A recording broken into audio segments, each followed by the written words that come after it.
السلام عليكم ورحمة الله وبركاته. انتهت مباراة النادي الأهلي ونادي الوداد البيضاوي في ذهاب نهائي دوري أبطال أفريقيا بنتيجة 2-1.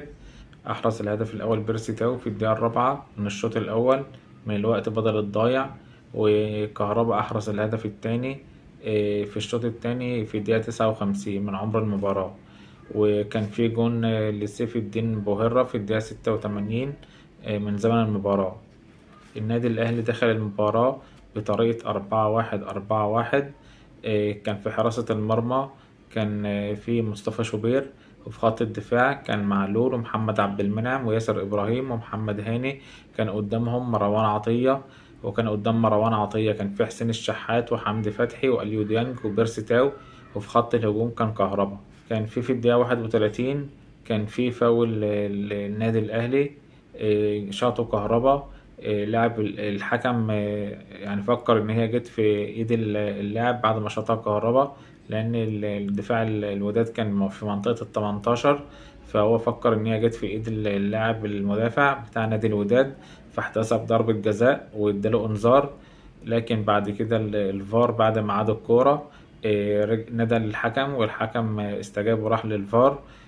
بعد ما شاف الفار رجع تاني ألغى الهدف وألغى الكارت الأصفر لنادي الوداد.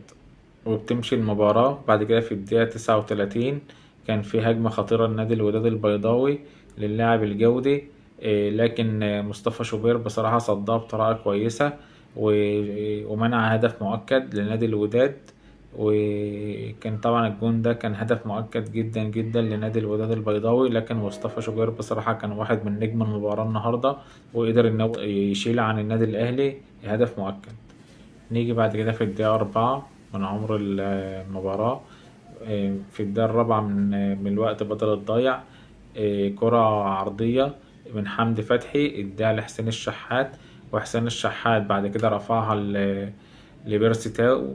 بيرسي تاو حط الكرة بدماغه بطريقة بصراحة كويسة جدا جدا. وبكده يخلص الشوط الأول بنتيجة 1-0 للنادي الأهلي. بعد كده بيبدأ الشوط الثاني في الدقيقة 59. جاب الجون كهربا في الدقيقة 59، برضو كورة برضو من محمد هاني لحسين الشحات، ومن حسين الشحات كرة الكهربا، وكهربا قدر ان هو يحرز الهدف التاني في الدقيقة 59.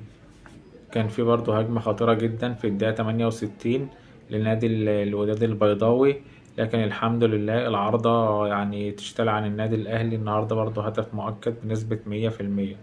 كان برضو في الدقيقة 71 هجمة لكهربا، لكن كهربا بصراحة مستغلش الفرصة اللي جت له وضيع الكورة، يعني كانت ممكن يبقى الهدف الثالث للنادي الأهلي، لكن كهربا ضيع الكورة. برضو كان في هجمة في الدقيقة 78 للنادي الوداد البيضاوي، لكن شوبير بصراحة برضو صد الكرة بطريقة كويسة جدا جدا عشان ترجع مرتدة للنادي الأهلي.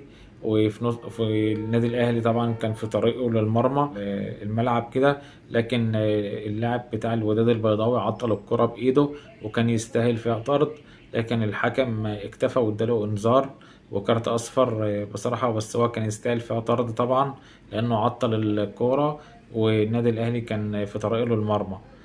وبتخلص المباراة في يعني 2-1، وان شاء الله يعني النادي الاهلي قادر ان هو يخلص الماتش دوت في الوداد، يعني بنتيجة سلبية او نتيجة ايجابية، او ممكن ان هو يجيب جون والحمد لله يعني، والنادي الاهلي يرجع بالكاس للجماهير.